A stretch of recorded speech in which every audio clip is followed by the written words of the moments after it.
আপনারা দেখছেন একুশে টেলিভিশন।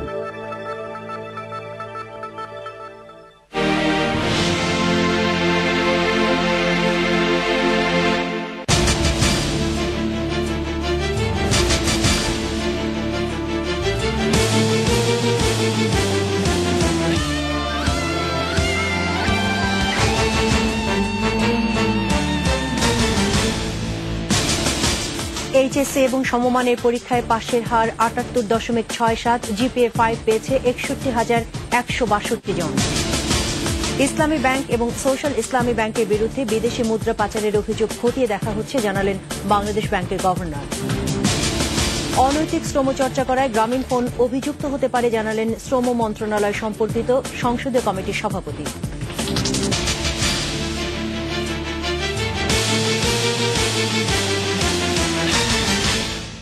আসসালামু আলাইকুম, মহসিনা রহমান আমন্ত্রণ জানাচ্ছি রাত ৯টার ২১ সংবাদে। মিশন গ্রুপ, দেশ গড়ার অংশীদার। সারা দেশে এবারের এইচএসসি এবং সমমান পরীক্ষায় পাশের হার ৭৮.৬৭%। গত বছরের তুলনায় পাশের হার বেড়েছে ৩.৯৫%। পাশ করা ৯,১৭,৯৭৩ শিক্ষার্থীর মধ্যে জিপিএ 5 পেয়েছে ৬১,১৬২ জন।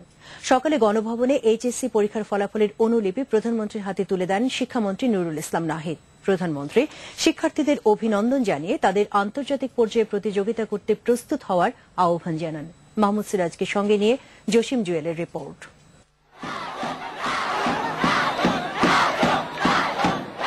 শিক্ষা জীবনের আরও একটি ধাপ সাফল্যের সঙ্গে পেরিয়ে এভাবেই আনন্দ প্রকাশ করে শিক্ষার্থীরা।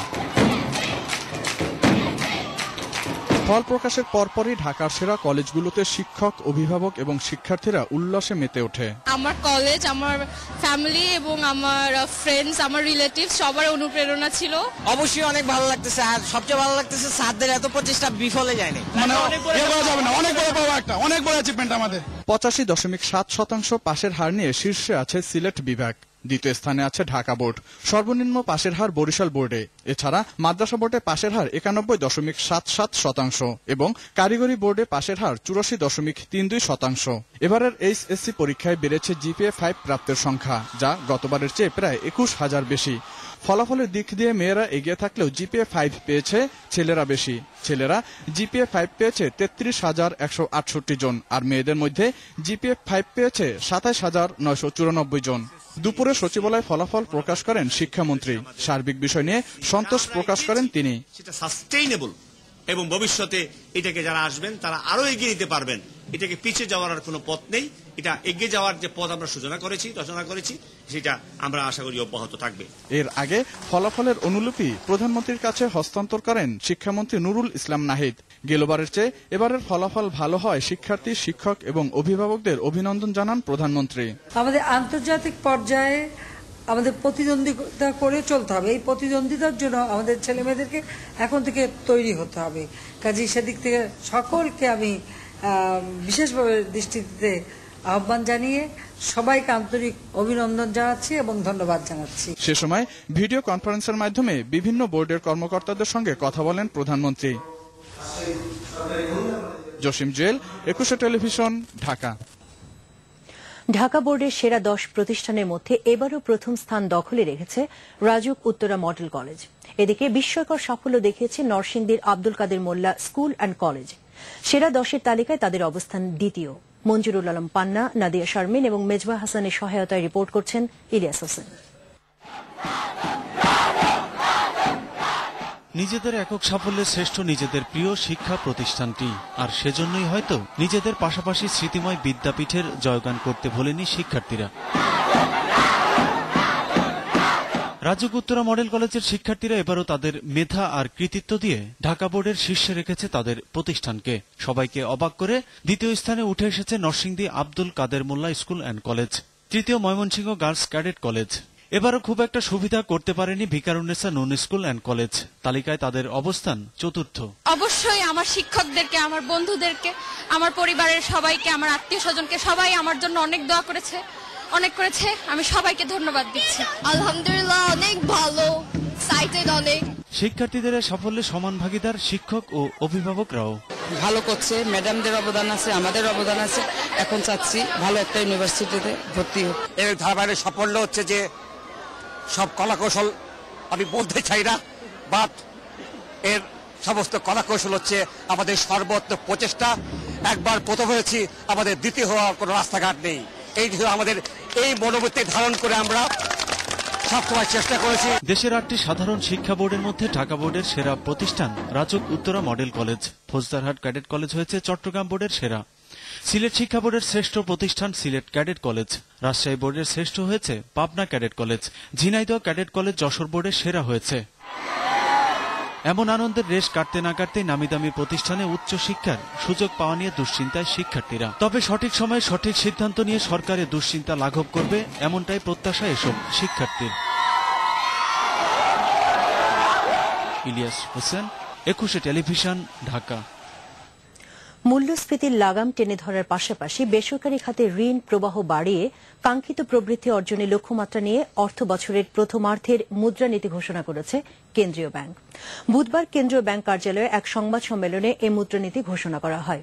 এদিকে বাংলাদেশের ইসলামী ব্যাংক এবং সোশ্যাল ইসলামী ব্যাংকের বিদেশি মুদ্রা পাচারের অভিযোগ খতিয়ে দেখা হচ্ছে বলেও জানান গভর্নর ড আতিউর রহমান। মেহেদী হাসানের সহায়তায় মফিউর রহমানের রিপোর্ট। মূল্যস্ফীতি বাজেটে ঘোষিত 7.5% মধ্যে বেঁধে রাখাকেই সবচেয়ে বড় চ্যালেঞ্জ বলে উল্লেখ করলেন কেন্দ্রীয় ব্যাংকের গভর্নর। এজন্য মুদ্রানীতি আগের মতো সংযত থাকবে বলে জানান তিনি। গড় মূল্যস্ফীতি কিছুটা কমলেও তা এখনো 2 অঙ্কের ঘরে 10.6% রয়েছে। বাজেটের লক্ষ্যমাত্রা অনুযায়ী এটিকে 7.5 ভাগে নামিয়ে আনায় আজকের মুদ্রানীতির প্রধান চ্যালেঞ্জ। এই চ্যালেঞ্জ মোকাবেলায় চাহিদা প্রবৃদ্ধির পরিমিতির পাশাপাশি যোগান প্রসারের দিকেও আমাদের মুদ্রানীতি সমর্থন দিয়ে এসেছে। বাজেটে প্রবৃদ্ধির লক্ষ্যমাত্রা 7% থেকে বাড়িয়ে 7.2% নির্ধারণ করা হয়েছে। এজন্য বেসরকারি খাতে ঋণ প্রবাহ 16% থেকে বাড়িয়ে 18.3% নির্ধারণ করা হয়েছে। অন্যদিকে কমানো হয়েছে সরকারি খাতে ঋণ প্রবাহ।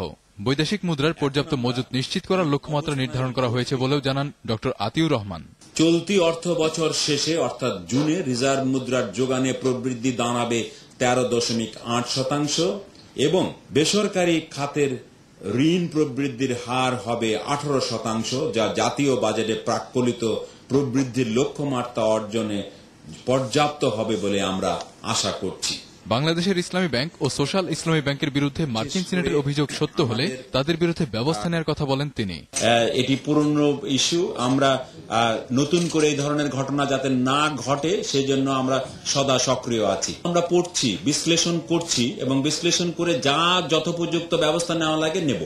সরকার বড় কোনো অবকাঠামো নির্মাণের উদ্যোগ নিলে তাতে কেন্দ্রীয় ব্যাংক সব ধরনের সহযোগিতা করবে বলেও জানান গভর্নর। বড় বড় অবকাঠামোতে সহযোগিতার যে প্রয়োজন, সহযোগিতার হাত আমরা সবসময় বাড়িয়ে দিই। মফিউর রহমান, 21 টেলিভিশন, ঢাকা।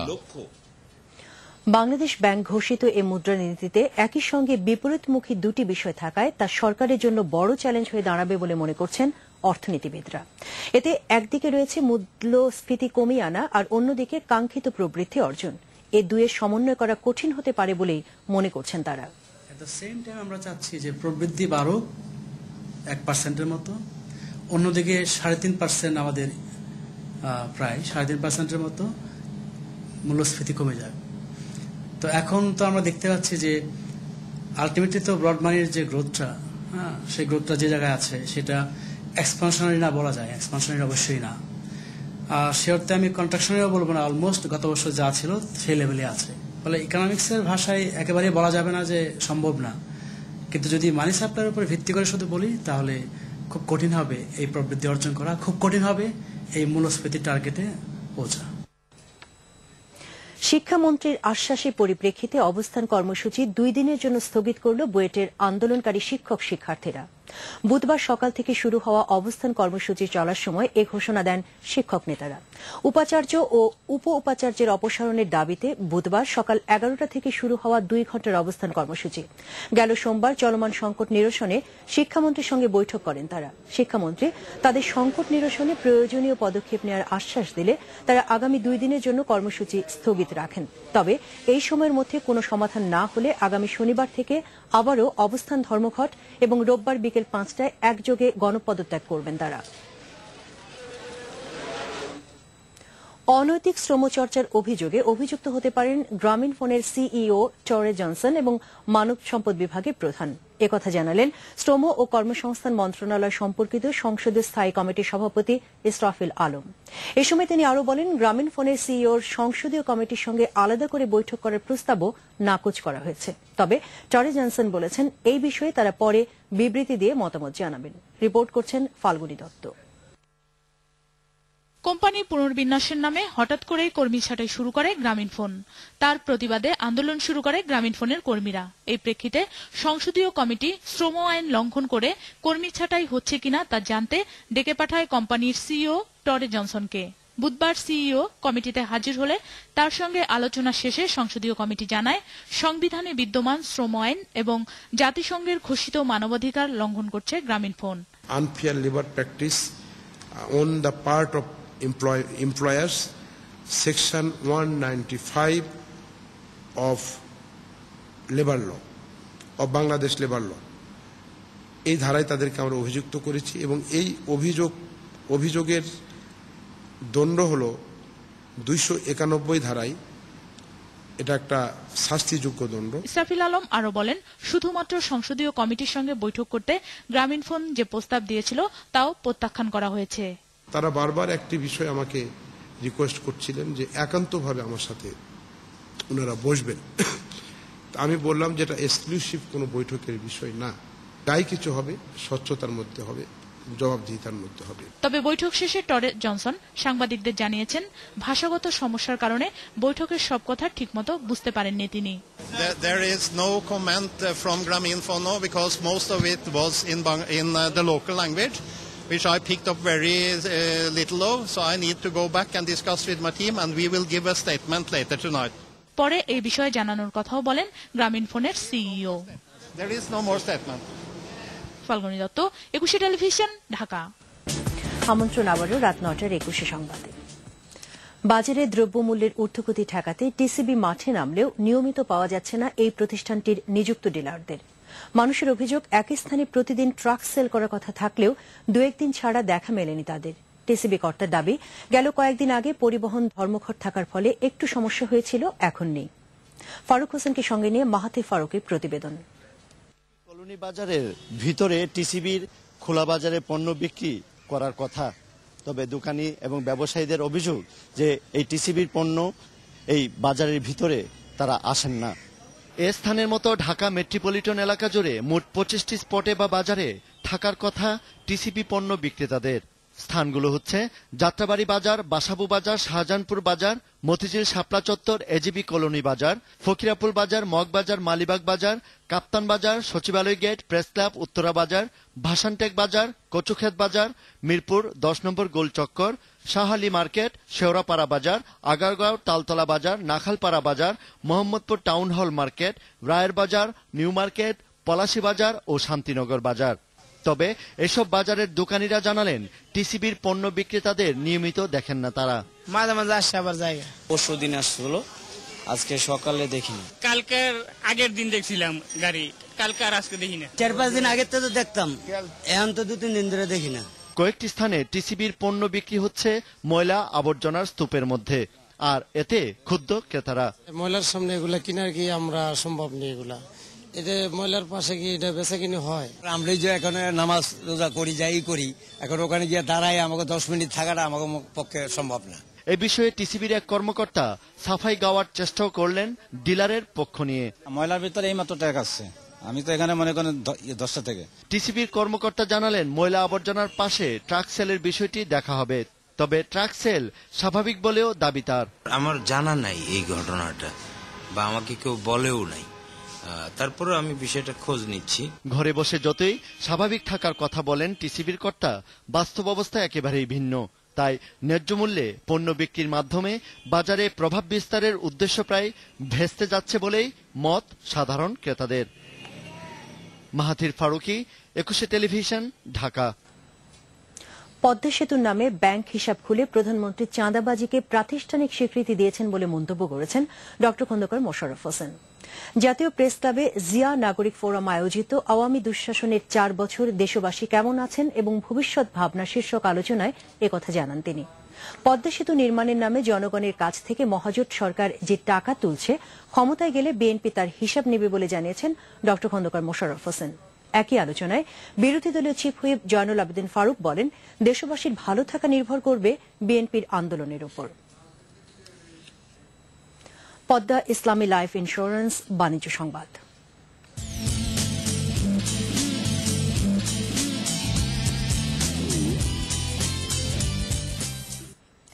দেশের বিভিন্ন ক্ষেত্রে বিনিয়োগের জন্য ইসলামিক ডেভেলপমেন্ট ব্যাংকের সদস্য আইসিডির এশীয় আঞ্চলিক পরিচালক আব্দুল খালেকের নেতৃত্বে একটি দল বাংলাদেশ পরিদর্শন করেছে। আইআইডিএফসির অধীনে বিভিন্ন ধরনের নির্মাণ প্রকল্প, ব্রিজ, যোগাযোগ অবকাঠামোর উন্নয়ন, সৌরশক্তি প্রকল্পে বিনিয়োগের আগ্রহ প্রকাশ করে আইসিডি। এ উপলক্ষে আইআইডিএফসি রাজধানীর মতিঝিলে এক আলোচনা সভার আয়োজন করে। সভায় শিল্পমন্ত্রী দিলীপ বড়ুয়া, জ্বালানি শক্তি ও খনিজ সম্পদ প্রতিমন্ত্রী মোহাম্মদ এনামুল হক, আইআইডিএফসির চেয়ারম্যান সহ বিভিন্ন ব্যাংকের প্রধান নির্বাহী কর্মকর্তারা উপস্থিত ছিলেন। মডার্ন ডায়াগনস্টিক সেন্টার আন্তর্জাতিক সংবাদ।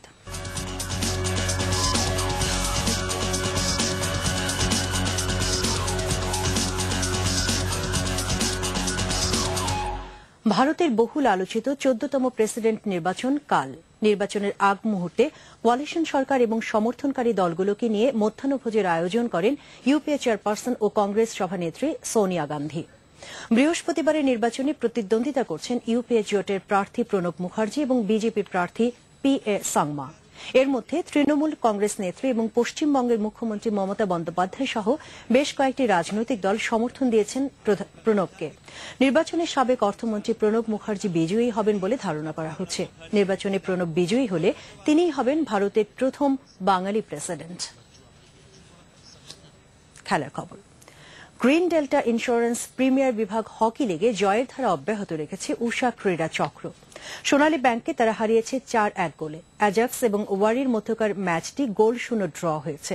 মৌলানা ভাসানী হকি স্টেডিয়ামে উষা এবং সোনালী ব্যাংকের মধ্যকার প্রথমার্ধে খেলা আক্রমণ পাল্টা আক্রমণে চলতে থাকে।